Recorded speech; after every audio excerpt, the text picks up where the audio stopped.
劇咧叫做《敢愛敢做》，就係咧改編自一個英國嘅非常之有名嘅劇作家 Tom Sawyer 嘅一個作品，英文名叫做 The Real Thing， 咁係一個非常出色嘅劇本，咁所以搞呢個戲都係因為呢個劇本係非常出色，係我認為當我睇到嘅時候，呢個就係我好想寫但係我寫唔到嘅嘢，所以即係佢寫俾我啊，於是我就組合咗呢個一時無兩嘅班底。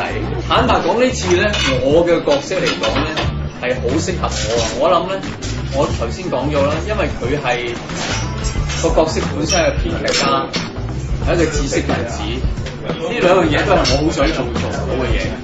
咁而家我只需要谷大自己少少就辦到啦，稍為有啲公心，所以係好啱我做。第一，十分適合戲中嘅角色啦。嗱，呢一位咧就係我拋棄咗個老婆追求嘅女士，係咪好適合咧？睇佢知道。係啊係啊。咁但係因為拋棄咗佢，就冇同我個女離開到。唔知嘅，我有咁大女啊，係咪？咁我拋棄咗個老婆，但係其實佢有好風流嘅一面，咁就已經係即係我冇阻住佢發爛點解嘅。咁呢一個咧就係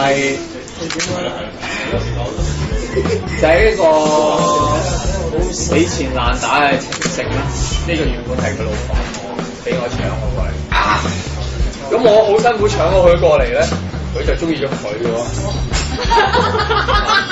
但係其實我哋做咁多嘢，一切都係為咗佢，一個政治嘅激進分子。咁你話呢個戲係公